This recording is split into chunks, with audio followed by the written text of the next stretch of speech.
This is Monica Femi, Stanley Nyaringita, and it's Wednesday. Just discussing matters, whole relationships, and just getting to understand where and how safe is your child. They've closed schools, so for the next 3 weeks, they're going to be at home and with parents, maybe even with the household, maybe even with guardians. But how really safe are they? Who are they hanging out with? And even as we begin this conversation, allow me to take you through some of this data just to see how the situation is when it comes to matters teenage pregnancies as well as sexual abuse in minors. So according to the United Nations Children's Fund, 1 out of 3 Kenyan children have experienced some form of violence before the age of 18, with 1 out of 10 being reached out of matters sexual violence. According to the National Crime Research Center, in 2018, 43.8% of male inmates as well as 44.5% of female inmates had experienced some form of violence. And this just shows the whole crisis in waiting. According to WHO, it estimates that more than 70% of child abuse cases occur at home, with parents and caregivers being the perpetrators. So now let me take you to last year, in 2023, where 110,821 pregnancies recorded among adolescents between age 10 to 19. That is in first 5 months, so between January all the way to May. And so just to narrow it down, between the age of 10 to 14 was recorded 6,110 across the country. Between 15 to 19, 104,711. And Meru County was top on the list with about 26%, followed by Narok. We'll just be getting to understand what that means. And to help us have this conversation is Judith Ngerechi, who's the chair of Girl Power Movement Organization. Karibu sana. Thank you so much. And Beatrice Muraguri. She is a counselor. I'll definitely have the both of you introduce yourself further and what you do out here. Kujenga nchi. Start with Muraguri. Okay. Good morning, our viewer. My name is Councillor Beatrice Muraguri. I'm a counseling psychologist, passion-based, trained. I've trained up to master's level, and that is what I do. Mm-hmm. Thank you. How about you? My name is Judith Ngerechi. I am an interior contractor. I wear 3 hats. I run a construction company. I also run an agribusiness, and I'm also a champion for teenage moms and young girls who have gone through sexual abuse. Mm-hmm. Thank you. All right. And just to, for the basis of this conversation, just to understand, because and just to narrow it down, I'll start with you. In your experience, what kind of forms of sexual abuse are there that even actually exist uniquely in the country?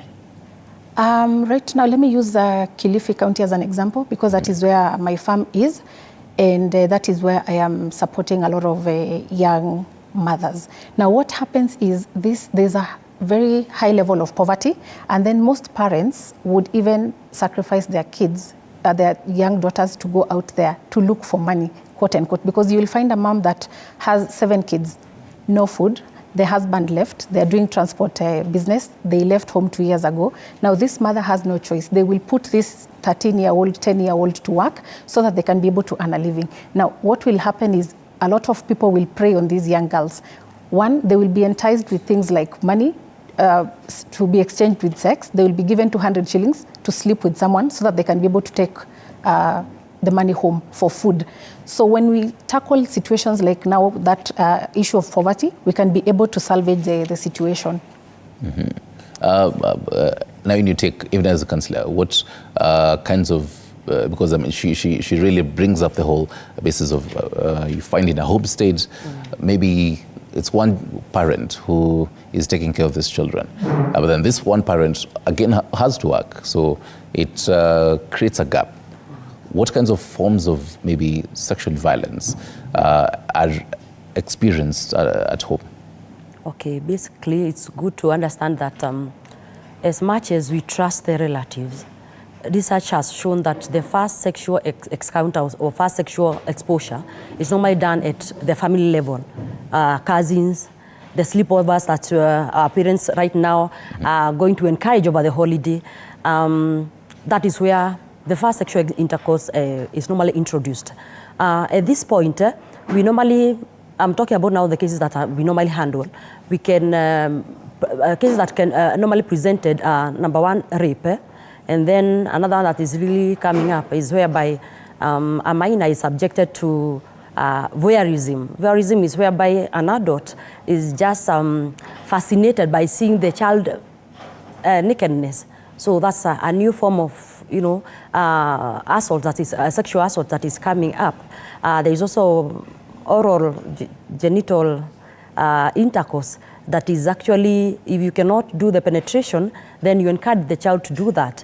And it is so sad that it's, in most cases, it's happening within the home environment. So how safe is our home environment? And then another thing we are going to ask ourselves this morning is this. We are not saying that we are working parents. I'm a parent and you see where I'm seated.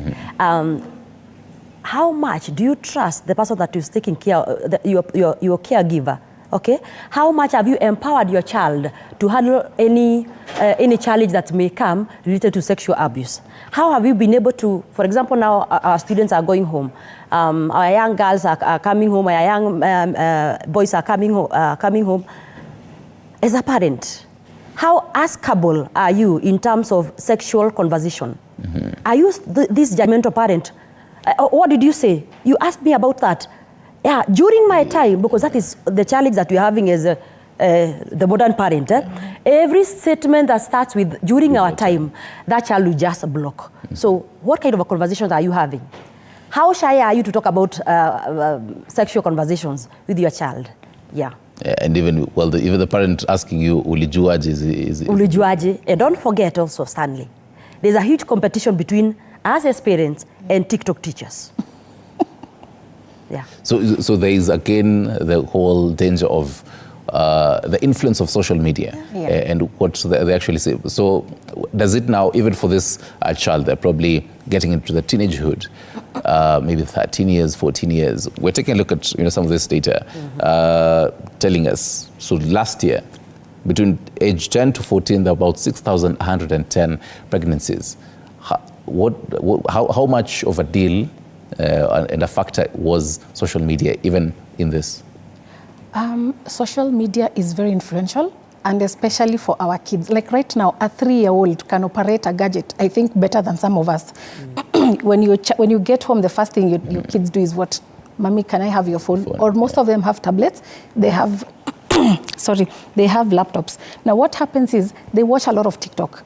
The problem is, are we as parents, do we know what our kids are watching? Are we following up on what they're watching? Do we manage the time that they're using their gadgets? Because I think we also don't set up times for when our kids are using gadgets and when they are not supposed to use the gadgets, because they get exposed to so many things. There are so many teachers on TikTok. They're taught how to dance, what they're supposed to wear. Then you will find a 6-year-old wearing very inappropriate outfits that are for adults.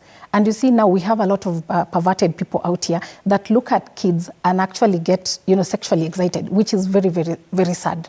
So we need to be careful about the things that our kids are accessing. We cannot stop it because, again, we are living now in the digital world, but we have to monitor what they're watching. We need to observe. We need to be present. We need to join these TikToks and understand what it is that they're watching, what we can stop them from watching, and then have honest conversations with our kids. Can we talk about sex with our children? Because I think a lot of us, we do not even want to hear it.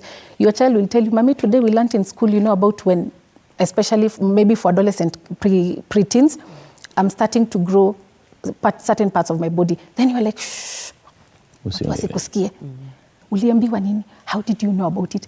You should be confident to now, like, okay, they're bringing these conversations to us. Can we have openness and talk about them with these kids? Can we tell them, if you start growing hair, this is what you're supposed to do. If you start your periods, this is what you need to do. We need to have honest conversations with our children. Councillor, do these conversations also go to what, I mean, you're saying, modern parenting right now.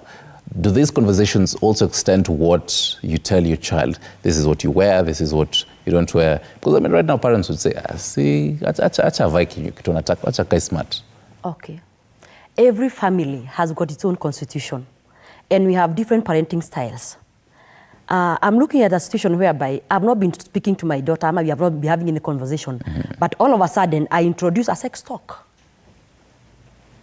You know, it will look so awkward. Yeah. We need to be coming from somewhere. How along the way, as this child is growing up, and also we are not just focusing on the child or the girl child or the boy child. Yeah. When this child is growing up, how close have I been? What kind of a parent have I been? Have I been a permissive parent?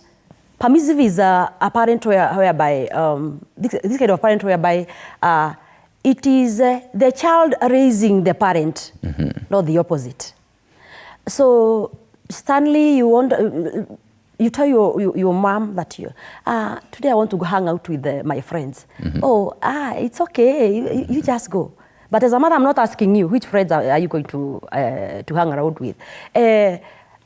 I need to go and have a sleepover, you know, it's over the holiday. Oh, when are you going to come back? That's about permissive parenting.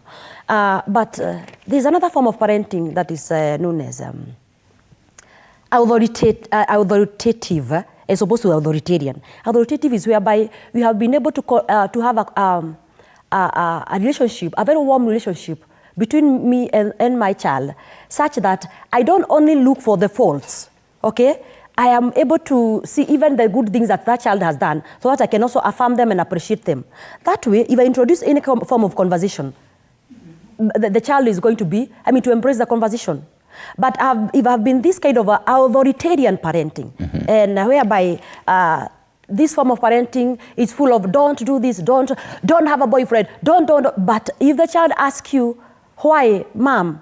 Why do you think I should not have a... No, it is because I said, and this is my house. If you want to have a boyfriend, wait until you start working, you know. But you have moved from raising the child to until the time you're going to work.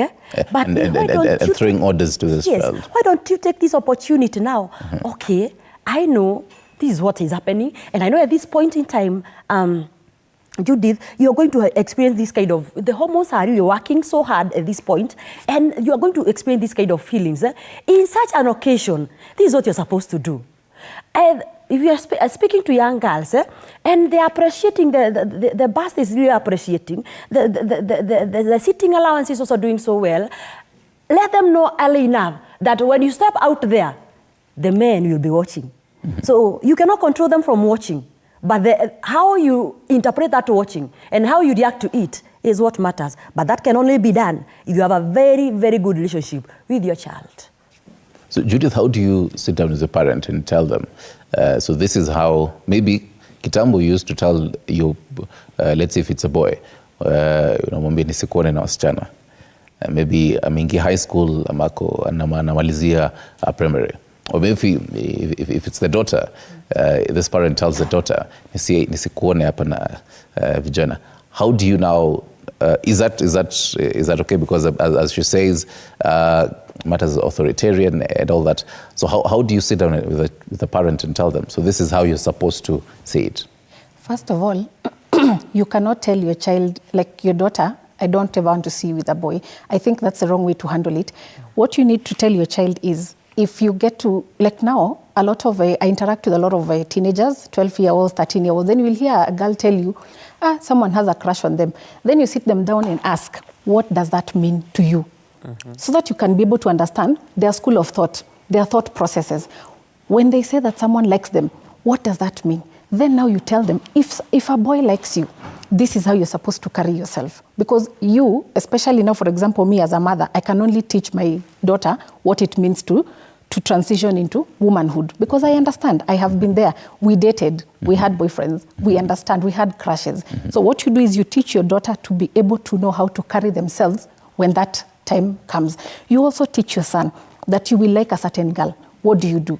You know, you have to encourage them so that you teach them first to be very confident in themselves. Because I think nowadays, this generation especially, is when someone is rejected, what do? Some will commit suicide, some will go and kill another person's child, and it's very wrong, because you have to teach your child, first of all, to appreciate themselves, to be confident in who they are as a person, from the inside all the way out. And then once you appreciate the physical features, you tell them how to carry themselves, how to handle rejection, how to be able to appreciate being in a relationship. And then this has to start from home, because you don't expect your child to go and learn anything outside there. It starts from home. How do you guys behave within the house? Are you people honest? Do you guys have a conversation? Is mom and dad having a good relationship, or are they fighting all the time? Because you see, you can't preach love when there is no love at home. Yeah. So it starts from home. And the fact that you say it starts from home, I find this statistics by the World Health Organization very worrying, estimating that more than 70% of the child abuse occurs at home. And the biggest perpetrators are the guardians, the parents, and as well as the caregivers. And I'll start with Judith. As much as both of you have categorized and said, well, this is the role of the parent as well as the caregiver. Your role is really to teach this child. So this is what is there, if maneno rejection, this is what you really need, how to handle it when you see you're growing and even your body is changing. This is how you actually, go with it. But then, so where does all this child abuse start? Are there like red flags, the first that should be seen from parents and the caregivers? Because normally the child is with this parent and caregiver a huge percentage of their time. So they really trust these people. First of all, I'm not a psychologist, I'm not a therapist, but given the cases that I've seen, especially in the situation I was talking about in Kilifi, and that is specifically in Malindi, you will find that most of the time, the mom works more and out of home. So they will be doing maybe farming work. They are doing a lot of labor work. Yeah. So this parent is not at home most of the time. Now, you have 7 kids. There's a 13-year-old in the house. Now, the dad is never around. Then the dad decides to come home over the weekend. He will be sleeping all day in the house. Now, this 13-year-old does everything else around the house. What happens is this dad starts preying on their child because the mother is not around. And the excuse is, I was home, I was feeling, I had too much energy, my wife was not around. And you try to even make sense of it. Is this parent, this abusive, either parent, guardian, brother, uncle, what they usually do is when they are preying on these small girls is they will start doing certain things like giving them gifts, and they will be very specific. If they're focusing on, for example, there's a child in that house that's called Judy, they will be bringing Judy sweets. They will be making Judy take walks with them because now they are just trying to groom them bit by bit. And then they will start talking to them about, I've seen your boobs have started growing. How do you feel? Can I touch them? Because it starts from there. And then this child gets to a phase where they don't even realize they're being abused. By the time it gets to the sexual part, is now when you as a mother, if you don't even pay attention, that child will be threatened. Slowly they'll be told, if you tell your mom, I'll kill you, or I will kill your mom. So now you will start realizing, okay, this child is walking funny. In a short while, they have started changing, their body is changing. And then the mother, instead of reacting to what happened to my child, is, how could you do this? Why did you let this happen to you? Now you start blaming the child instead of taking responsibility as a parent and asking, when did the rain start beating us? Because at home, these men will start behaving differently around these kids. They will start doing small things. And those are the small red flags that you're supposed to be paying attention to. All right. Back at home or wherever you're watching us from, remember you can always be part of this conversation. Our lines are open. 0795-045864 is the number to call in live. 22047 is the SMS number. At TV47KE on Facebook. Throw in all those questions that you have. The experts right here will be giving you the kind of feedback that you want, or probably you have any feedback wherever you're watching us from around that region. You've seen things, you've experienced some of this stuff that you're talking about, and you'd really like to share as a Tuambie Pia. Still on the same, back at home, and just for context of this, last year we had a whole story, and even different media outlets reported on this. A 40-year-old man in Kisii allegedly defiled his 4 daughters. And so you'd imagine now these daughters have a different age gap. And this occurred in a span of time, So even as she says, there are those, things that you see, start happening.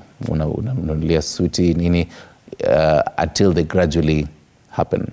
But then how does it come to be that in one homestead, even this man, the father, is able to defile the 4 daughters? Okay. There is something we call cycle of abuse. And in cycle of abuse, we have a component called isolation. And isolation can come in many forms. You're telling me that these were 4 daughters, different age groups. What I know, my assumption is he never preyed on them at the same time. So it must have been season-based. So there must have one that he started with, isolating the child from others, in the name of, you know, as I collaborate with what she has just said. You want to show this child is special than the others.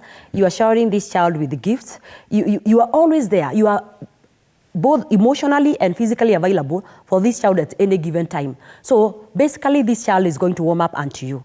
So this is something that probably he may have done in all the 4 daughters. The question is, were there no signs? Were there no signs? The answer is, depending on the circumstances in the homestead. In most cases, you realize that when this happens within the homestead, the mother or the wife is very quick to, you know, does not want to taint the image of the child, I mean, of the father, and does not want to give this family a bad name. So what happens is that they just start doing what we call, they are trying to solve the issues amongst themselves. And that's why, management of, yeah.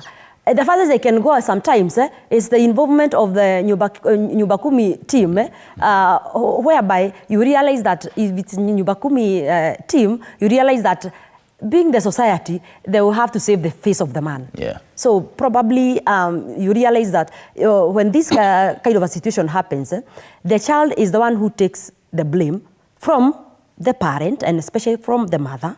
And then if they will go to the second level of blame, the second level of blame is me as a mother. I did not psychoeducate you enough on how to handle your father. I maybe was so absent in your father's life, and that is why you did, your dad did what? However, there are so many factors that would have probably led to this kind of a situation. There are some people who have delusions. Delusions, what do I mean? Delusions, they may mean many things depending on the context. But in this context, the delusion I'm talking about is that the frame of mind of the father when he was defiling these kids is, you know, I am the man here. And whatever I am doing is right. The delusion aspect is coming in. You try to rationalize what you're doing. So when you're doing it, you don't feel as if you're doing anything wrong.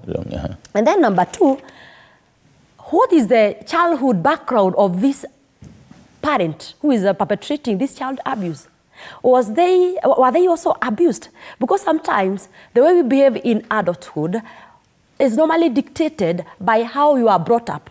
Could you have suffered child abuse when you were growing up? And if you did, how was it addressed? Did you ever talk about it? Was it sorted out? Because let me tell you, Stanley, most of the things that you see us suffering in adulthood, they happened to us when we were growing up, but they were either not addressed, and when we tried to get attention from the caregivers, we were shut down. So what happens? You grow up with the bottle, they are called unfinished business. So they are going to manifest themselves in so many bad behaviors when you grow up. Yeah. So Judith, the art of saying no, because it really, we had, you know, say that the role of this parents and caregivers is really to say, and even to teach this child. So now at home, how do you teach this child that if, you know, someone tells you this and this, say no? How do you even say this no? You know, being a child, every single person that is older than you is a symbol of authority. They look like they are an authority figure. Yeah. So what usually happens is when we talk to our children, especially now, because I mother so many young girls who are teen moms, now trying to help them so that the cycle doesn't continue, is you tell them, first of all, to understand their bodies. And you remind them that they're beautiful as they are. They are good no matter what, because we need to keep telling our girls how good they are, how beautiful they are, because the world is crazy out here. The moment someone posts their photos on social media, for example, you will find people describing you in 30 different ways that you can easily lose your mind. Yeah. If you don't get that affirmation at home, it becomes very hard for you to say no. Because if people will tell you out there that the standard of beauty, you have to be light-skinned, maybe you have to be skinnier, maybe you have to look some type of way, your bust has to be like this cup, your hips up, that is just nonsense. So what we do is we tell our girls at home, you're beautiful the way you are, your body is as good as just as God created you. And then you also remind them that, you know what, if someone touches you and you feel uncomfortable, do not wait for it to proceed any further. Even if it's your hand, say no. In fact, if you can, run very fast. If you're not able to run, scream. May I tell my kids, even if it's your uncle, even if it's your cousin, whoever it is, if they touch you in a manner that makes you feel uncomfortable, if your mind registered that that is wrong, say no, scream, or run very fast. Because now that is when you start helping them to have those defense mechanisms. Because again, we live in a world where people have no boundaries right now. People are really shameless. Because even the cases that we are looking at right now is you will find, like now that one, a father, abusing his kids. To be very honest, and then people will make excuse for him. They will tell you what a clan yonge, or the community needs to decide. The family doesn't need to decide anything. That is an abusive man. He did not deal with his childhood traumas, so he's projecting those traumas to these kids. So they need to be dealt with. They need to be apprehended. And what I also want to say is our law enforcement agencies. Like, you cannot go report a sex abuse and then you're told, ili maneno ya kuongea kwa nyumbani, or the offender goes there, pays some sort of money or do something, and then nothing happens. So I try to tell parents, if you're a mom and your child has been abused, please scream at the top of your lungs. Talk to as many people as you can. Eventually someone will do something about it, because we don't need to keep quiet. And now we can't be telling our kids to say no, but then when we get these cases, we are also not addressing them, the right way. People need to take these cases very seriously. They need to be apprehended. People need to be prosecuted, and not just backhanded, sentences like small time. People really need to be held accountable. Right. We'll get into matters policies a little bit later on. The whole bit of saying no, how does it factor in for boys as well as girls? And even, the relationship, for example, you'd find, let's say in a homestead, the boys there, and then the caregiver, maybe even the house help, it's a lady. And you've told this, first of all, do parents focus on teaching the daughters, you should say no? But then they assume, we're seeing boys, uko sawa, mimi sihitaji kukwambia usay no. Does that happen? And what's the danger of even happening? Because you'd find years later, this maybe 14-year-old, maybe 10 years later, he's 24 and he's telling you, when I was like 14, we used to have a house help, and she used to do things. At that time, I thought, I never knew, but then it happened gradually. So what's the line for educating and teaching this girl as well as the boy? Okay. Don't forget that both of them will grow up and become serious members of the society. And they will have to live harmoniously. So if you empower one, the other one will be lost. I think what you're talking about here is the aspect of saying no. Suddenly they're saying no and no. So I'm going to demonstrate the two no's. Okay. The first no is, can I touch your chest? Just monitor my face. Can I touch your chest? No, please, no. So according to you, how are you going to interpret it? I said no while smiling. The second one, can I touch your chest? No, you cannot touch my chest. This one, the first one, was more welcoming. And that is what has sent more girls into early pregnancies, because they were not empowered in terms of assertiveness training. Assertiveness training dictates you are taught how to say no without feeling guilty. And for you not to feel guilty, you need to know what is right for you. So this should be done to both boys and girls. Not when they are at the age of 17. These things, they start down there. So we are here championing for active parenting as opposed to passive parenting. You can delegate so many things here nowadays, but there's something you cannot delegate: parenting. we are doing e-business, e-everything, e-education. But e-parenting, that one, we are losing it. So assertiveness training should be trained to both the boys and girls as they are growing up. That is number one. Assertiveness training goes hand in hand with confidence, because there is no way you can be assertive when you're not confident. So you have to cultivate an environment in the home setup and even in school whereby students are going to thrive and be able to speak out, express themselves without being judged, without feeling judged. And then as a caregiver, which could be a parent, guardian, or any other form of caregiver, and even teachers, you have to cultivate what we call unconditional positive regard. Unconditional positive regard dictates this. Stanley, when you come to tell me that, assume I'm your mom, and you're my son, and you're here coming at the age of 14, 15, Mom, there's this girl in my class. I'm just crushing on this girl. So I want to show you unconditional positive regard. First of all, I will try to capture, how do you feel when you see this girl? With the facial expression. Yeah. Tell me more about it. You know, I'm welcoming, yeah? Tell me more about it. How do you feel? Do you feel that if you're given more time with this girl, you'll be happy? So I did not judge you, and I'm taking you the way you have come. But the opposite of that is that I'll judge you. So the next minute, you're going to make me, to convert me into a grandmother very soon. You get it? So I've not accorded you unconditional positive regard. And that's why most boys and girls have been abused out there. But they feel that if I go to report, I am going to get this condemnation. So because the people that I'm going to report to, they don't have unconditional positive regard. So I would request our viewer this morning, let's be good listeners, because that's a skill that we really need to have, actually.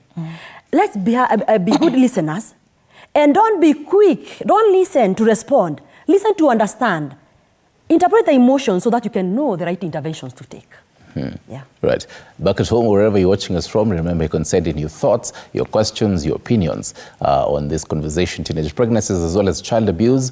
The children are closing the schools. Some have actually closed schools already as of last week. Easter tukiingia, and they're at home for the next 3 weeks. So this means it's a whole health matters. It's a crisis. The World Health Organization says child abuse happens 70% of the time at home, and the biggest perpetrators are the parents as well as their caregivers. So how big of a deal is this conversation? You've probably experienced this.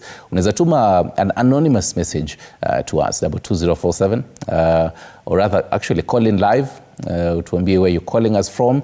You mute sauti ya TV, ukae mbali kidogo, and upaze sauti. Speak audibly and you tell us your experience, or maybe even questions or feedback on the same. So now, Judith, on you, even in your experience in Kilifi, what's your experience on how some of these matters are reported? You'd find a case was reported this year, and it takes a very long time to even be treated and even affected.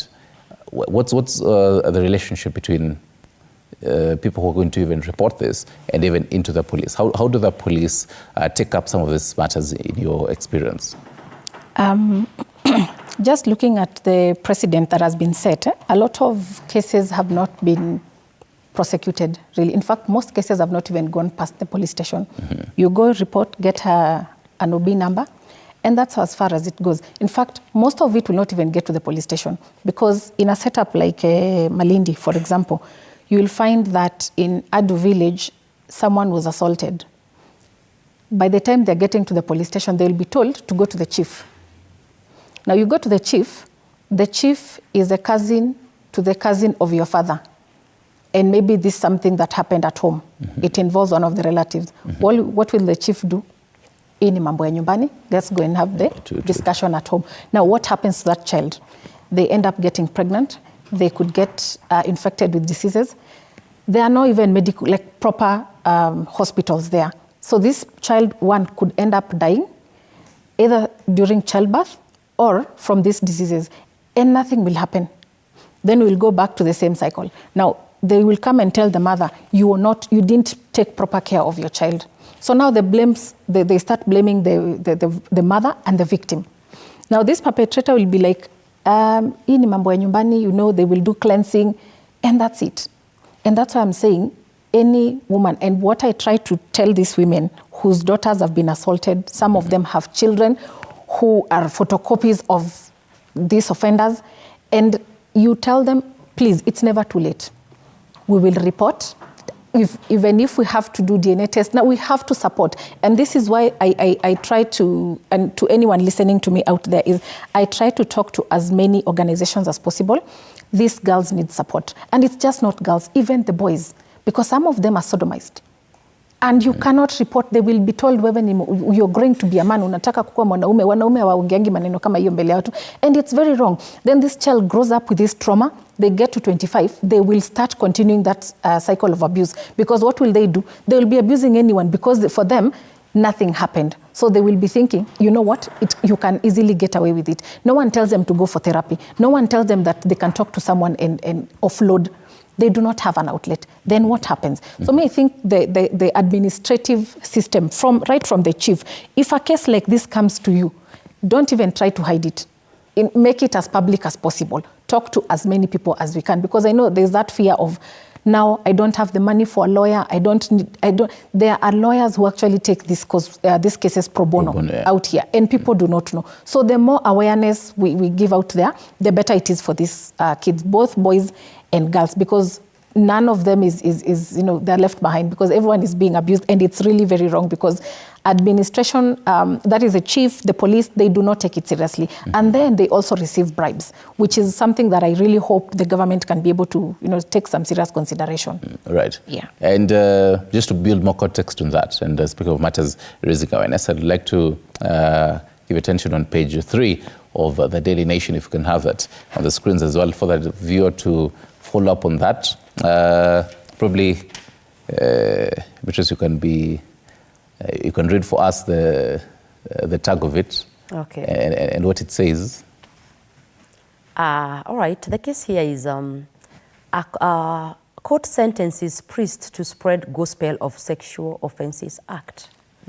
And what I'm getting from this is whereby a priest had sexually assaulted a minor, and they were sentenced for 7 years? Yes, so it was 7 years in 2022. In 2022, according to the Shanzu Sexual and Gender-Based Violence Court. And then now this year, the Mombasa High Court revised that and gave the High Court, the priest, about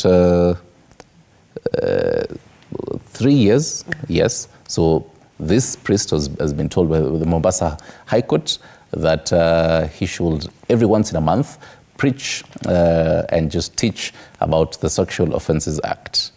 And so even the reason why this is a big story, even on this paper and even in different media outlets, is how things have been done different. It's a whole kind of a hallmark ruling. It's rare we see some of this occurrence, even with the judge actually deciding, I'm going to take a different path when it comes to dealing with this. Is it the fact that the normal sentencing, is it that it's not working? There's no impact to the society?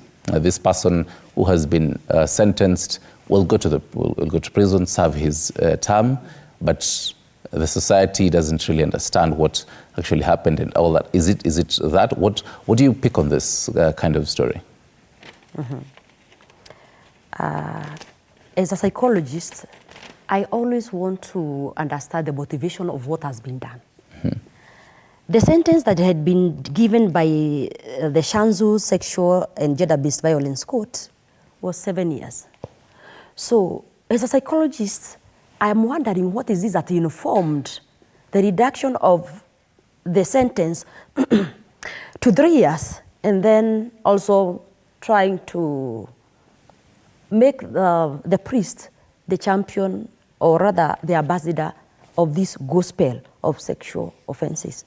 sorry, of sexual offenses.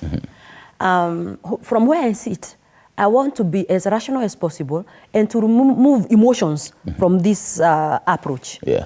My own understanding is like, how many murderers have you seen being released from the prison to come and preach the gospel of not killing people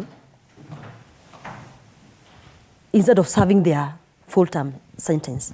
So there must have reasons that have informed this. My worry is this: what precedents are we setting? Look at the priest. From where we sit, a priest is an opinion shaper. So what are you telling the society? That you can go assault a minor, and then after some few years you're walking just scot-free? That there can be some conversation that can be done around your judgment or any sort of judgment, and then you are out there walking scot-free. What happens to the victim? That is a question. And don't you think, Judith, this is like we are putting a billboard of advertising the assault? Absolutely. Yeah. Judy, even as you come in, we've established that 70% of child abuse cases happen at home. But then now the 30% happen now elsewhere, which is not at home. For this case, could be the church, schools. So this means even this child, when this child is not at home, they're probably somewhere else. And well, this parent knows, mtoto wangu si ako shule, ako sawa. My child is safe. Ako kanisa, kwanza hapo sasa hata ndio ako sawa kabisa. Ako na watu wa Mungu hapo. What's the danger of even some of this, the quote unquote, because we like to call them the safe spaces, where you would assume that, well, this, as long as this child is in this place, well, they're safe. Even as you also comment on the same ruling. First of all, on the ruling, I feel disappointed. I feel disappointed because this 16-year-old is just as similar as the girls that I'm mentoring. And it breaks my heart that this was a slap on the face, really. Because getting someone that assaulted a minor to go back to society to preach the supposed gospel, it's like you're telling this child nothing happened to you and it's okay. It is really wrong. I hope someone appeals and just does justice for this small girl, because she deserves to know that what happened to her was not okay, and it's not okay, and that man does not deserve to go and preach anything. He cannot be going out there to preach anything, and this is me being as objective as possible, because I'm not even bringing in my emotions, because it is very painful as a mother to imagine that someone assaulted your child, and then they have the audacity to come and stand in front of a congregation to preach about sexual abuse. It's not okay. When it comes to sex offense, what usually happens is it really affects someone psychologically. It's something that it never goes away. Even as you grow up, it never goes away. And I pray that we take such issues very, very, very seriously. Like it is really sad. I'm reading something here. That the father acknowledged that the minors were not allowed to join the parish house unless they were as a group. But in this case, this girl showed up. And this girl wanted assistance on online lessons during COVID-19. Oh, yeah, back in 2020, and just advice where where the priest saying, well, he's a counselor and he was giving his counsel. Okay, I'm looking at this situation at home. My daughter tells me, Mom, I would like to go to the parish house and I need to get assistance from Reverend so-and-so, Father so-and-so, to help me in what? In how to approach academics online.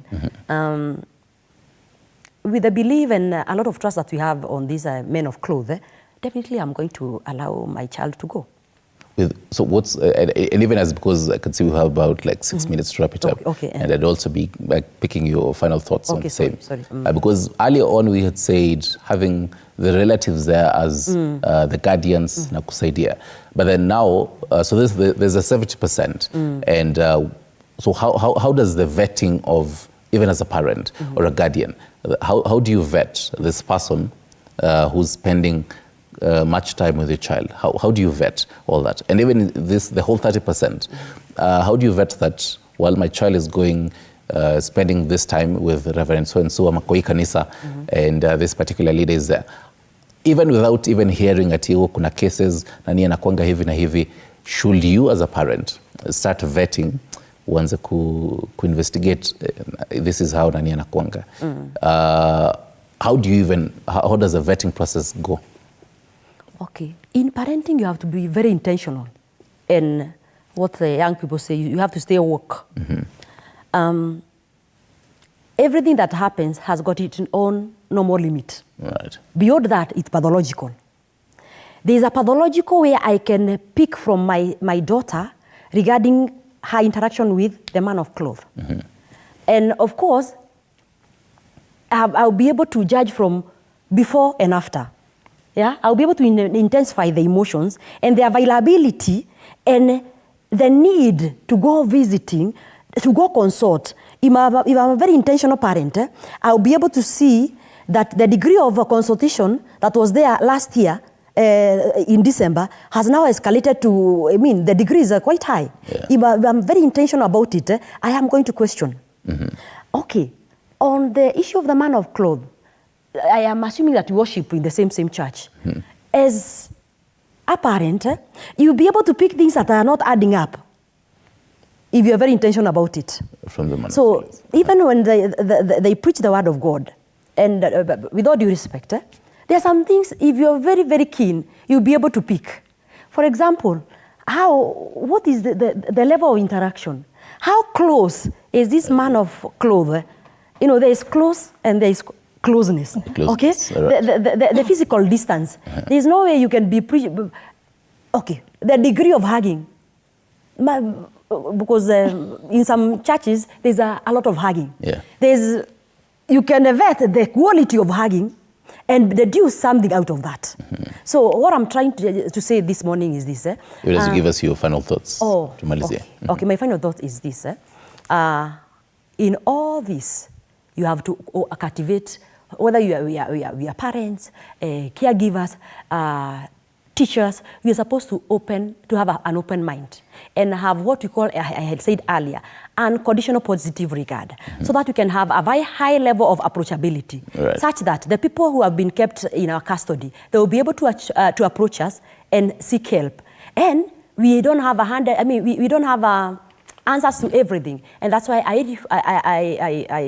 I request, if you don't have an answer to whatever this child is suffering from, kindly refer. Judith, your closing remarks. Yeah, first of all, I want to let every parent out there to know that we have to be vigilant. We have to have our antennas up so high. Know every single person that is interacting with your child. Make it a point to yourself to listen to your child. Because even if they're not communicating to you directly, when they talk amongst themselves, there's something that they say. Yeah. Pick those informations, understand. Then have an open conversation with your kids. Make sure they are confident and comfortable enough to come to you for anything. Like that, if anything happens out there, they will always run to you without fearing that. If I tell mommy, she will react like this. Make them understand that home is always safe and home is you. Anytime they have a problem, they can always come to you without fear of being judged. Fantastic. Thank you very much, Judith Ngerechi, Chair, Galpo Movement Organization, as well as Beatrice Muraguri, Councillor. For the beautiful nuggets that you've given us back at home. You're a parent, you're a guardian. I hope that you've written all this down, even as you're going to be staying with your child for the next 3 weeks before they open for the term 2, and even beyond that, who is really around your child. This conversation wraps up right here, but then continues on our digital platform. So unaendelea pale kutuambia your thoughts on that. Right now, though, we're taking a short break and getting into the kitchen. Have you ever tasted macaroni and meatballs? We'll be testing that with you. So probably anza kukula kwa macho by the time